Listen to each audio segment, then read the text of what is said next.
The Kindred Wheelchair, a homebrew supplement for Vampire the Masquerade. The Kindred Wheelchair homebrew has been created by the Law by Night podcast guy, host, creator, and producer of the Law by Night podcast, a weekly podcast that discusses World of Darkness lore in an engaging and entertaining manner without getting bogged down in the technicalities.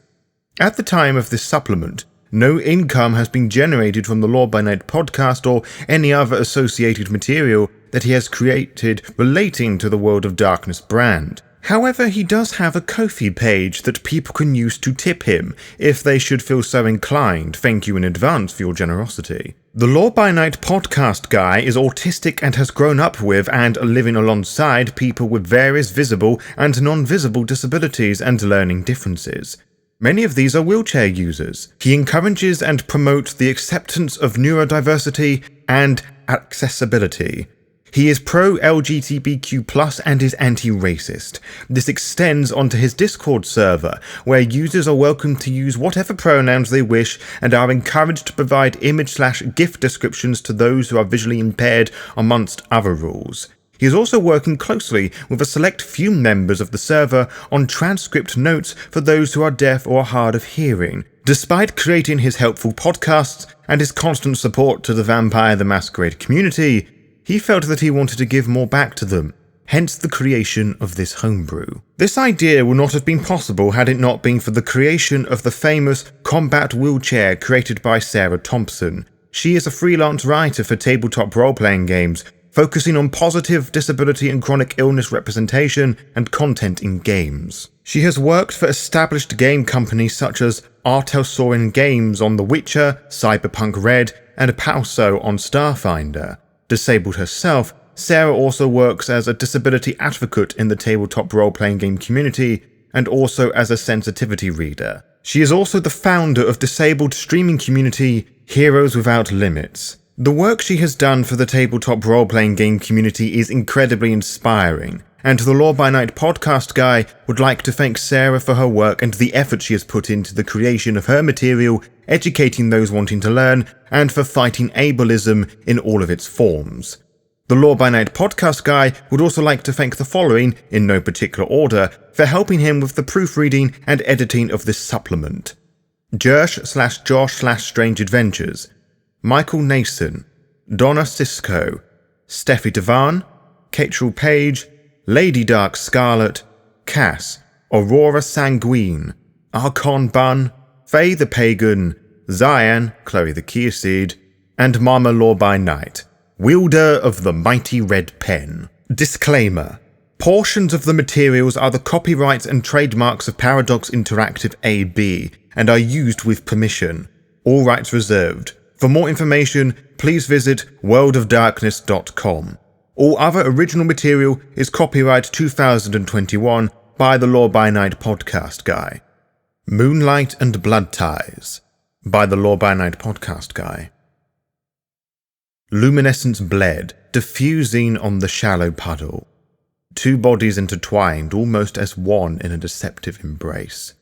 To the uninitiated, unstrung kind, this man and I were two lovers, embraced in a sloppy kiss. In a former life, I would have loved to have tasted every aspect of that man, to have my oh so wicked way with him. But as his eyes fluttered to the back of his head and life faded from his body, I lacked the strength to hold him. I failed to gently prop him down as I was taught to. Just holding him caused me to ache. His useless frame hit the ground like the pathetic slab of meat he was. I had my way with him, and I tasted his vitae, but I was just as sore as always. I had overstayed my welcome. I was unsure what I hit, but I tripped, almost landing face first into the damp cobbled path. Through gritted fangs I snarled loudly as a horrendous pain flared from my knees. I was sure I broke something again, but that wasn't the time to try and ascertain the damage. Yet again, I struggled to move without being in agony. Frustrated and injured, I attempted to crawl to my cane, in an attempt to pull myself up somehow without dislocating my shoulders once more. "Hey!" a young male voice called, one that sounded close to me and had a local black patois. "You need a hand?" I hissed reluctantly, watching the slim frame bend over towards me. "Do not pull me," I ordered, seeing him grab my stick. "Let me pull myself up." He responded with an affirmative grunt as our cold, dead hands met. He tensed as I struggled to my feet, making very careful and arguably awkward movements. I focused on that and not whatever uncomfortable faces my infantile canine support made. It paled in comparison to whatever was shunting and dislocating in my upper body. Eventually I was stable. I was not comfortable, even when he handed me my wooden cane. "Thanks," I panted. "No sweat," he replied, clearly cautious of me. His face melted into one of gross panic, followed by worried pointing towards to my right shoulder. As usual, it was my shoulder joint that popped out of place when I reached for something. I interrupted his whimpering by sliding it back into place, physically moving it with my hand, using the gifts of my blood.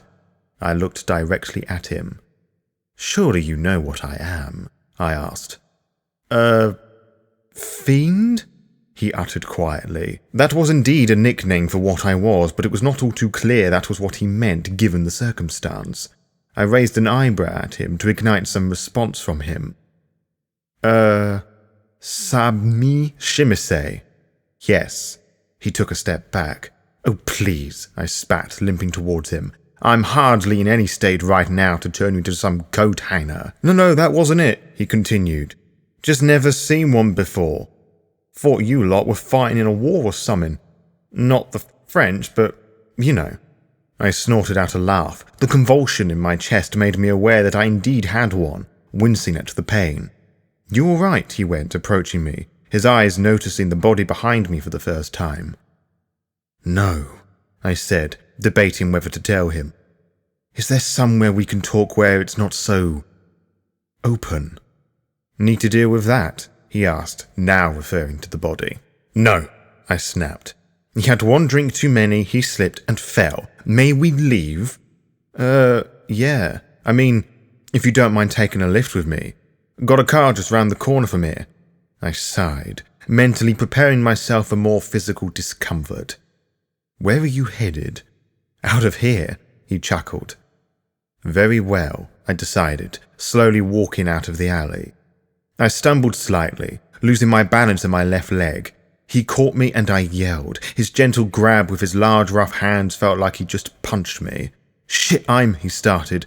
"Don't," I grimaced, holding on to him. Just get me out of here." Hovering around me like a moth to a flame, he led me to a blue beat-up car, one I immediately assumed was second-hand. It was almost as scruffy as the canine, and he looked like a messy college student. He wore a large baggy hoodie that just engulfed his frame, ripped grey jeans that revealed more than they covered, and his trainers were filthy and weathered. Our differences were as clear as night and day. Despite my demand for him to back off, he loitered around the passenger seat as I painfully sunk into the car and put on my seatbelt. He took my cane and laid it across the back seat. When he was satisfied I was not going to fall apart, he quickly hopped into the driver's seat as I began crafting my bones back into place and moulding my shins as if I was playing with some grotesque putty, trying to position where everything was meant to go. "If it makes you feel any better, I am not enjoying this either," I strained. "This isn't painless." "Sorry," he replied, in a way that sounded he was fighting the urge to throw up. The noises I was making were not pleasant, to say the least. "Just never heard it before," he added. "Good. Usually it means someone is doing it to you." He started the ignition before hastily speeding out of this corner of the city, driving a bit too quickly for my liking. "So, you better now?" he soon asked after a few moments of the squelching and snapping of bone and flesh ceased. "Far from it," I chortled. "Can't you heal yourself? You know, with the blood. I have EDS." "EDS?" he parroted, briefly turning his young round head towards me. "Ehlers-Danlos syndrome," I clarified with a nonchalant sigh. "Rare inherited conditions that affect connective tissue. Things that provide support in skin, tendons, ligaments, blood vessels, internal organs, and bones." I could sense the bewilderment from him, and I didn't even have to look at him. "I have overly flexible joints, bones break easier, things pop out and dislocate, and my skin tears like paper. Shit, he went. The embrace did that to you? No, you... I bit my tongue. I was born with this. Course not. Sorry. This is all new to me still. I couldn't tell, I muttered quietly, mostly to myself. How are you not dead? He jested. We're both dead. That's not what I meant, he stuttered then. I mean, aren't you lot with the Sabbat? Why would... He stopped suddenly, likely because he realized he was digging himself into a deeper hole. Whilst I didn't take offense, I felt myself straining not to correct him. I was too tired for it.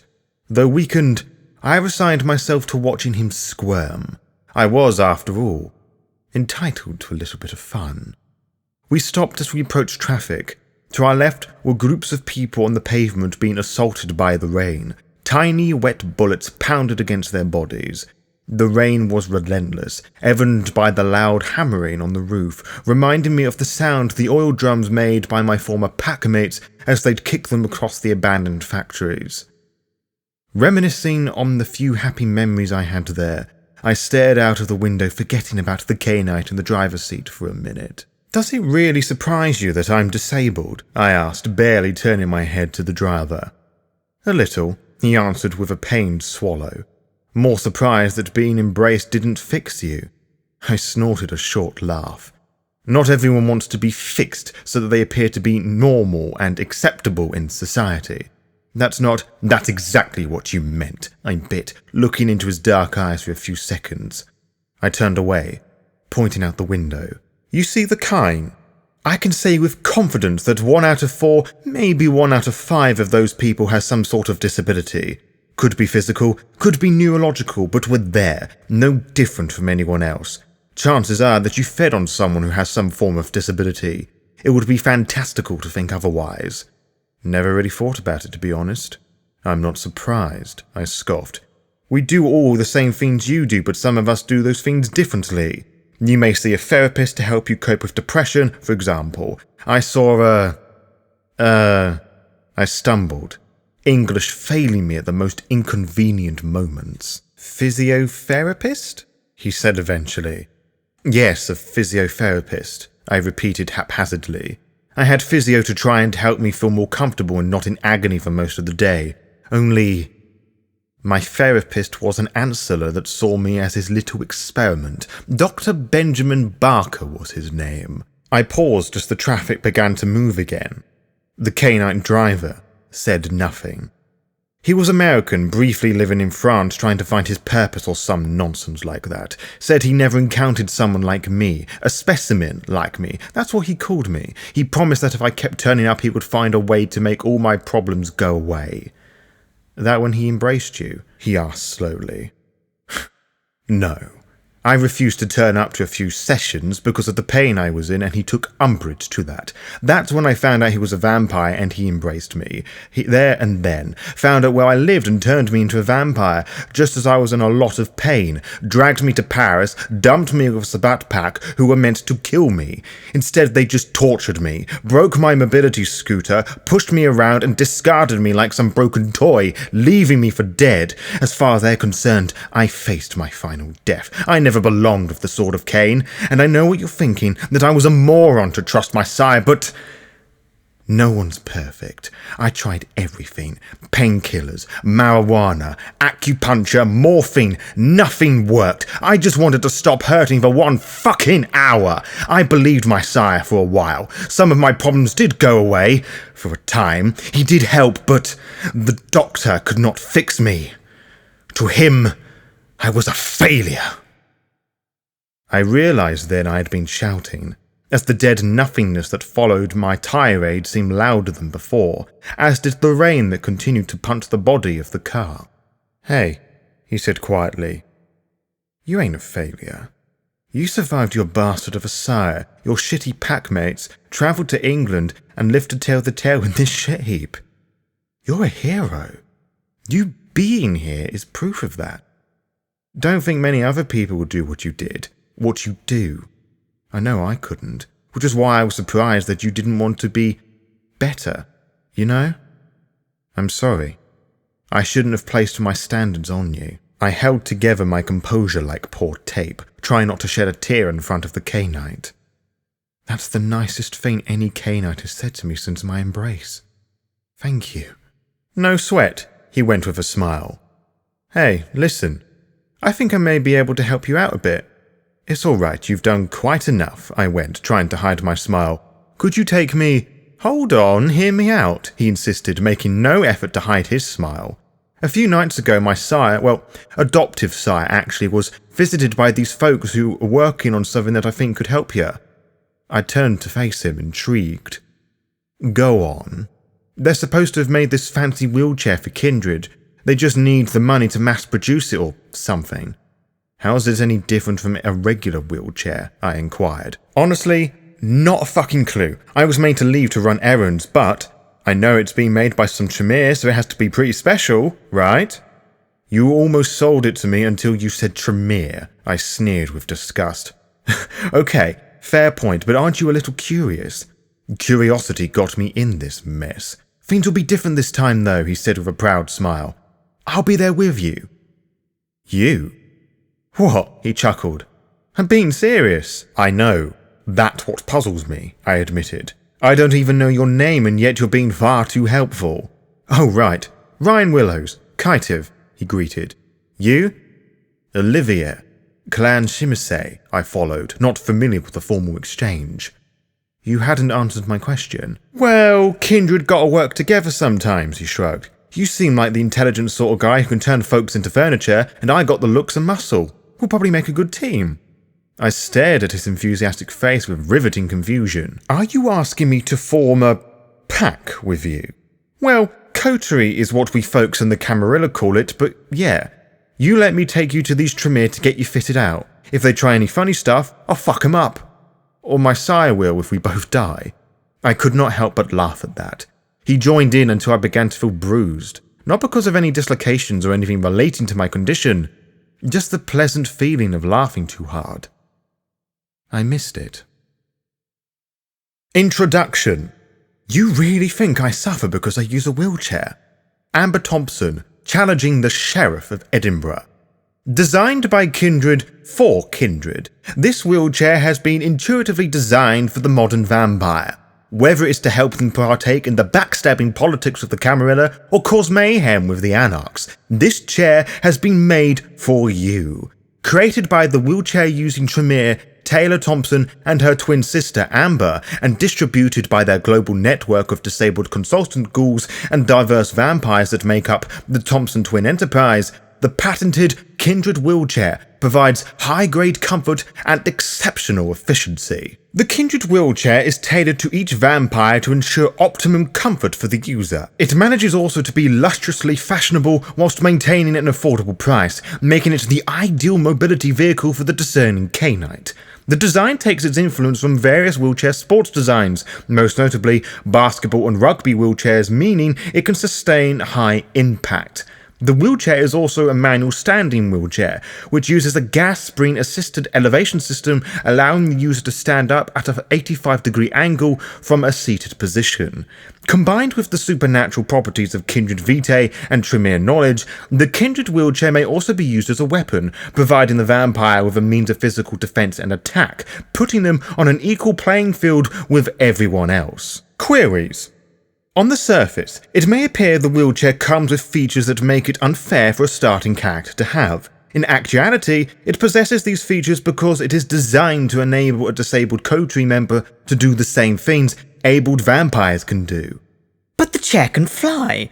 If you are intending to have your characters remain on ground floors the whole time, yes, that is unfair. But if the coterie intends on going up and down stairs, that is not, for more abled characters can easily walk up and down stairs. Those using the wheelchair are not always able to do this, and whilst many facilities in our modern world do accommodate wheelchair users, most storytellers do not consider including such features in their games. Furthermore, certain disciplines allow the Kindred to take flight, such as the Thaumaturgy power, Movement of the Mind, and the Flight discipline, both of which can be found in older/legacy editions of Vampire the Masquerade. For more information, see Traversing Stairs. But it can be used as a weapon. Again, unless you wish to remove everyone's physical weapons and characters tackling or driving cars into each other, this is perfectly fair. No one in their right mind would do this now, would they? No, they would not. In order not to leave the wheelchair using Kindred at an immediate disadvantage, the Kindred Wheelchair may be used as a weapon. For more information, see Attacking. Disabled characters have never been in Vampire the Masquerade. This is false. The Ventru Primogen of New York City, Addison Payne, introduced in the visual novel Vampire the Masquerade Shadows of New York, is a wheelchair user who communicates through his servant. Andrew Emroy, introduced in Clan Book La Sombra, Revised Edition, is a La Sombra who uses the tendrils called forth with obtenebration/oblivion to carry himself, as he is disabled. Why would a vampire need a wheelchair? Vampires can heal with their blood. Not if the character requires a wheelchair before the embrace or lacks body parts completely.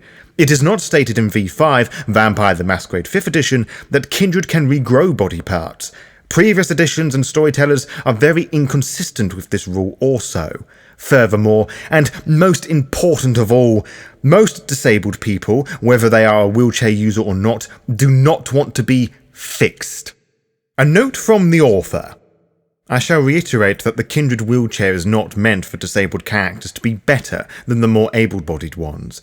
Inspired by other systems that have their own battle wheelchairs, homebrew or otherwise, the Kindred Wheelchair was created to present the same opportunities for everyone. If you have any issues with disabled people having fun and enjoying Vampire the Masquerade playing characters that are more like themselves, loving the game in more ways than they could before, then it may well be helpful for you to look at the views that you have about those with disabilities. There is nothing wrong with being disabled, and there is certainly nothing to be ashamed of. Inclusivity is something that has always been strongly encouraged within the World of Darkness games, and this certainly is true with the most popular game, Vampire the Masquerade. Open any of the books and find vampires of all colours, creeds and races who define themselves with many pronouns. This isn't some millennial invasion. This has been the case for 30 years at the time of writing. One of the most popular canonical characters is Sasha Vikos of Clan Zamitsi, who is one of the vilest and twisted individuals to exist in the game, and fans young and old love them for it. Sasha has identified themselves as both male and female throughout the game's history. Currently, as of the writing of this homebrew, Sasha is a non-binary character. Should that change, I know the fans of the game will support their decision. As encouraging as it is to see the diversity and celebration of all these different elements throughout the years with varying degrees of success, there is one thing that has, for the most part, been remarkably absent from the game's setting: disability. With this homebrew, I wanted to challenge that mindset and encourage a better representation of disability in these games, both physical and neurological, so everyone can play characters that represent themselves. In addition to the Kindred Wheelchair supplement, a Lawsheet has been created to encourage this positivity during sessions for those who may not want to use the Kindred Wheelchair but want to tackle this issue in a different and healthy manner. If you don't like this homebrew supplement, then do not use it. It is meant for those who wish to see themselves in Vampire the Masquerade being the total badasses they are. Hopefully, this is reflected positively within this product. The chair. We're not strong. Fuck you. I can bench press pricks like you easily. Dickhead. Taylor Thompson, challenging the Baron of Bristol. Specialty: Kindred Wheelchair.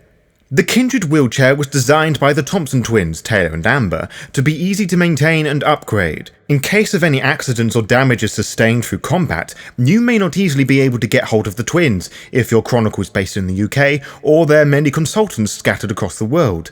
To circumvent this problem, characters that use the Kindred Wheelchair gain a craft specialty in Kindred Wheelchair for repairs, and a melee specialty in Kindred Wheelchair, in addition to any selected during character creation.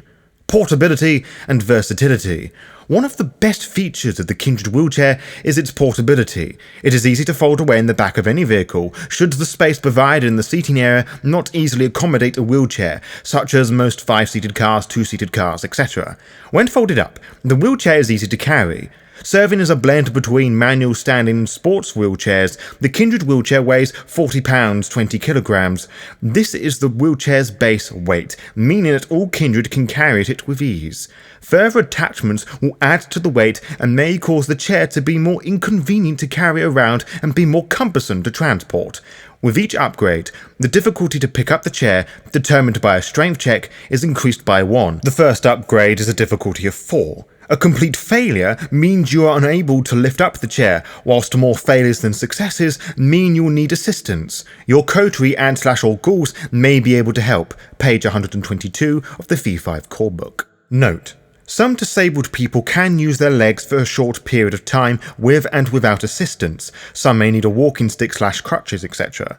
Some have mobility issues where they can't support their weight and standing unaided. Others have chronic pain, a chronic illness, or other disabilities such as restricted growth, sometimes known as dwarfism, and may use a wheelchair to prevent them more pain and fatigue. An extension of oneself. Part of the creation process of the Kindred Wheelchair involves the casting of a unique ritual only taught to the Thompson twins' most trusted of associates, see Become One with the Chair. When performing disciplines that alter one's appearance or affect the power, endurance, or other aspects of the kindred nature, such as obfuscate, protean, fortitude, etc., the wheelchair is considered an extension of the user. The duration of the discipline's power on the wheelchair is the same as the stated duration in the power's description, or until it is ended by the player. Should the kindred succumb to final death, the chair will begin to rust and decay at the same rate the kindred turns to ash. It cannot be used by any other kindred except the one it was created for. Blood sorcery rituals/wards and oblivion ceremonies can be cast on the chair, but only one ritual or ceremony can be placed on it at one time. The chair's anatomy. Each wheelchair comes with a pair of tailor-made leather gloves to provide the user with some protection from friction from the chair's push rims, and a bag for the K-Knight to store things, useful for the organised and disorganised kindred. It has been mentioned numerous times that the chair is a strange blend between modern sports wheelchairs and modern manual standing wheelchairs, but what does that mean with regards to the wheelchair's appearance?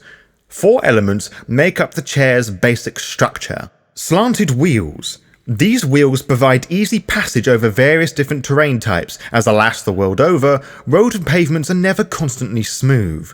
The wheels bend slightly upwards and inwards, which serves the purpose of dispersing weight evenly and giving the user good control. Whilst not recommended for the Camarilla kindred purely on aesthetic looks, upgrades are available to the wheels, see upgrades. Pockets.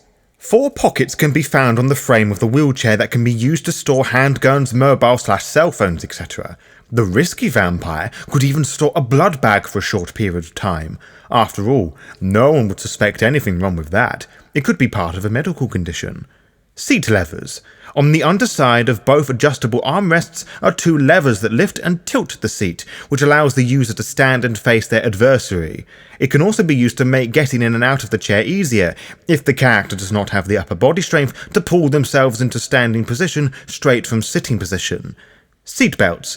To prevent the kindred from being knocked out of the chair during combat, seatbelts are provided at the waist, shins, and knees. These belts are similar in design to modern car seat belts. Putting on and undoing all the belts takes 1 turn. Attacking. The Kindred Wheelchair can be used as a melee weapon and deals superficial damage with a damage value of +2. This may involve striking them with a tire, running straight at them, or rolling over a downed opponent. Should the attack roll be a critical success on a standing individual, you will knock the target over and deal 1 additional point of superficial damage. This includes other Kindred Wheelchair users. If attacking with the wheelchair is accompanied by the use of celerity, more speed equals more force, increase the damage value by 1. Durability.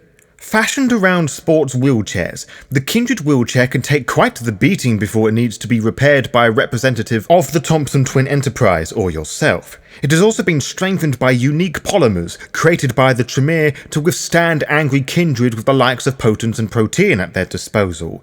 This does not mean it is indestructible. There are few ways players and storytellers can handle this in their game, providing they have the player's permission to do so. As the wheelchair is considered to be an extension of the kindred, you may wish to have an element of the chair break when the user's health is below half, rounded down. The chair may break if the user is hit with 4 critical successes or 2 messy criticals. Anything else won't damage the wheelchair. This damage is only healed when it is repaired.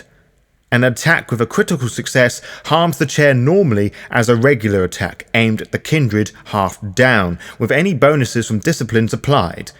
With the player's explicit permission, you may choose to have the chair break at a dramatically appropriate moment. Again, make sure that the players consent to any of these options before implementing them. If you choose to adopt one of these methods and the chair breaks, you will need someone from the Thompson Twin Enterprise who is considered to be a level 2 contact for the player character to repair the damage. Alternatively, if you're not able to reach them and/or they are not easy to get to you, you may attempt to fix the chair yourself within an intelligence plus craft roll, with the difficulty depending on how damaged the chair is. For every person willing to help you, decrease the difficulty by 1 and the time taken to fix it, which is specified by the storyteller, which also depends upon the amount of damage that has been sustained. Using these systems for damage causes immediate problems. As the chair is truly an aspect of the kindred, do both chair and vampire take damage simultaneously? Does one get hit first? Does all damage go directly to the kindred? If there is confusion during a session of how to divide up damage, here are some suggestions. You may decide that the wheelchair should have its own health that matches the player character. Damage can be divided between player and wheelchair. The player always receives more damage than the chair unless the wheelchair is specifically targeted. Characters using Aura of Decay, Cult of the Blood Gods, page 205 to 206, causes everything around the vampire to rot and decay. Does this include the chair, or is that impervious? Perhaps one user's chair degrades and another's doesn't. The implications of this would imply the powers of the Shroud that Oblivion calls upon affect the user differently. Is one kindred more dead than another? Did the Thompson twins steal more of the character's soul, or was some of it lost during the ritual? Storytellers and players are encouraged to work together to come up with interesting outcomes. Alternatively, you may choose to ignore these suggestions and never have to worry about the Kindred Wheelchair breaking it at all. It is not a required part for everyone to have fun. Obtaining the wheelchair. The Kindred Wheelchair is only available to Kindred and is obtained through the Thompson twins or their associates, who are either their ghouls or other kindred, usually belonging to Clan Tremere, but not always. You must have a minimum of 2 dots of resources. It is specifically designed for the needs of the wheelchair-using kindred, who often fight with other kindred and aggressive mortals, and money only means so much to kindred. Any repairs and/or upgrades are paid in the same way. The storyteller could also opt to forgo the payment system and encourage roleplay, where the representative of the Thompson Twin Enterprise exchanges the wheelchair for a trivial or minor boon, page 315 of the V5 core book. Regardless of the method, the kindred that wishes to use the wheelchair must also supply the ingredients for the ritual that thaumaturgically binds them to the chair. See Become One with the Chair. This assumes that your character is non-disabled and has to acquire a chair later in the chronicle, but what if your kindred is disabled from the beginning? Perhaps they were born with a disability or illness, or maybe part of their origin story includes an accident or an injury. The solution is simple. Speak to your storyteller and have them grant it to you at character creation, or have them run a prelude so that the character is able to earn them. In any case, there is no cost for acquiring the wheelchair during the character creation process. However, if you wish to add upgrades to it during character creation, each upgrade should be treated as an advantage trait, page 137 of the V5 core book. A reminder. Despite the use of the word advantage, the Kindred Wheelchair does not give a disabled character any leads over the more abled ones. All it does is allow disabled Kindred to do the things an abled character can. No one should be punished for something they cannot help, control, or change. Being punished for being disabled is heartless. Upgrades. The Kindred Wheelchair was first offered to members of Camarilla Domains, as they were the ones to be the most supportive of the patent. Despite the fact that its main selling point is a blatant Masquerade breach, it is said that it was the negotiation skills of Amber that managed to convince Elysiums around the world to start providing these wheelchairs to its kindred. Whatever was agreed upon by the parties involved, it says a lot about the negotiation skills of these neonates. Soon after the launch of the chairs, ghouls of the Thompson twins began informing them that kindred of all sects were making unofficial modifications, inspiring them to start working on official upgrades for wheelchair-using vampires. They also knew who to get to test these upgrades out first. When Taylor trialed her aggressive upgrades in an Anarch domain, she knew they would be receptive to the upgrade's industrial designs. What wasn't expected was that the Camarilla would be as well. There are a variety of upgrades available to the user to suit the needs of the Kindred in question. They are completely optional. The Kindred Wheelchair may only have 2 upgrades on it at one time. This prevents it from being too cumbersome to carry and being too suspicious to the general public. A list of common upgrades have been left below, but it is encouraged for players and storytellers to come up with their own creative upgrades. The storyteller may choose to rule out certain upgrade combinations. Riot plates. Fashioned to resemble traditional riot shields, these small but heavy metal plates are attached to the frame of the wheelchair to better protect it and the user's lower body. Regular riot shields and or similar do not count as a means of protection, for they do not take the wheelchair shape and the user's body into account. System. Raise the difficulty for being hit by 1, but increase the difficulty of any wheelchair-based movements by 2. Portaboat. Created by a Malkavian in Venice, a tiny button is fixed onto one of the armrests, user's choice, which when depressed causes an inflatable boat to expand, allowing the character to float on bodies of water. This method of transportation is preferred over traversing stairs, as a floating wheelchair is far more believable than a flying one. It may, however, cause people to ask questions, and the Thompson twins would not want you to answer them. System. Takes 1 turn to complete. If pierced, the chair may begin to sink. The kneecaps. Ha! Nice knee pads, dipshit, a stranger mocks, pointing at the Kindred's spiked kneecaps. Little did they know that when the wheelchair-using Kindred rams into the stranger, they really hurt. Combined with certain blood sorcery powers, they can be lethal weapons. Bloodied metal knee spikes will create unwanted attention, and while simple uses of some disciplines may remove some of these problems, fresh blood is not always easy to clean. System. Add 2 superficial damage when you ram into someone whilst wearing the kneecaps. Suppression tires. Not all clans have access to Obfuscate, and not all those who have it are willing to teach it. Amber knew this, which is why she created a set of lighter tires that she dubbed Sneaky Wheels. These tires absorb the sounds of the terrain beneath them, making them ideal for taking your time and sneaking up on the enemy. System. Lowers the difficulty to any stealth roll by 1, but the Kindred cannot run.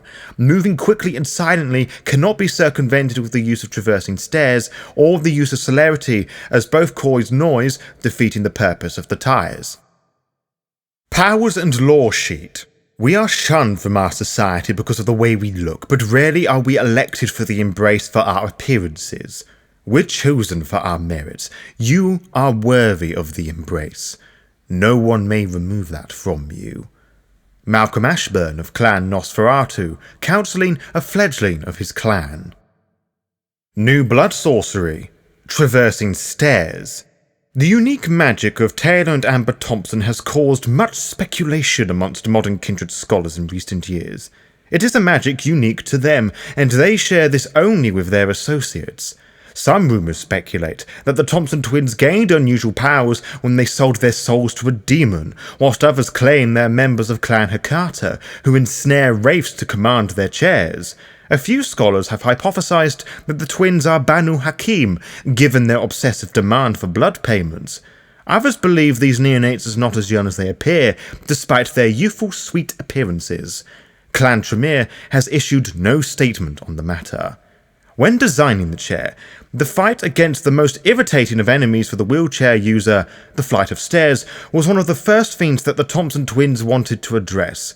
What they conjured was a unique blood sorcery power to allow the chair to move in the air with only the mental command of the user. The user is taught this blood sorcery power upon acquiring their chair, regardless of whether the Kindred knows the discipline or not. Some have attempted to learn of this magic outside of the twins' consent by trying to force the associates to give up the secret, but none have succeeded so far. It's said that everyone who knows this secret is protected by a thaumaturgical barrier that causes an instant mind wipe on the intruder if they attempt forcing this information from the caster, making them useful to no one. Whatever the truth may be, the Thompson twins are certainly kindred to be wary of. Cost: free. System. The user thinks ascend or descend, and the chair will begin to produce a low hum as it levitates no more than 2 feet above the ground. By thinking in the direction they would like to move, they could travel as desired. When the kindred has reached their destination, they must think the word land. This power is required when using the celerity powers Fleetness, Blink, and Split Second, pages 253 to 254 of the V5 core book. The hum the wheelchair creates can be silenced with certain discipline powers. Duration: 1 scene or until intentionally ended. Come hither. The Thompson twins first tested the combating capabilities by angering rival anarch gangs and having them fight each other, manipulating the outcome of the conflict. As the twins heckled from a safe distance, they noted that the wheelchair-using kindred were the first to fall and suffer the most. Following this observation came 2 modifications to the wheelchairs: the seatbelts, and a means of summoning the wheelchair to the kindred if they are knocked some distance away from the wheelchair. Like traversing stairs, the kindred is taught this upon obtaining the chair. Cost: 3/rouse checks. System: if the distance between kindred and wheelchair is no more than 10 meters, 33 feet approximate, the kindred can summon the chair to their location with a mental command, here, come hither, etc. The chair travels at a casual pace, but if the kindred wants the chair to move with haste, as if the wheelchair user were running, one must perform 1 rouse check. This can be used in conjunction with traversing stairs, but an additional rouse check must be made as more of the kindred's concentration is required. Duration: 1 turn. New ritual. Level 5. Become one with the chair. All kindred who come to the Thompson twins or their associates requesting for the kindred wheelchair have their chair magically connected to them so that their blood treats the chair as an extension of their body. No one is sure how the twins developed this or how they choose the individuals to teach this incarnation to, but most agree that some dark magic is at play. It is assumed that the soul of the user is divided between the chair and kindred, a technique they developed while studying in the Middle Kingdom. Some say it is down to how they prepare the user's blood, which is why they refuse to spill the beans. Ultimately, no one knows the truth, and the twins prefer to keep it that way.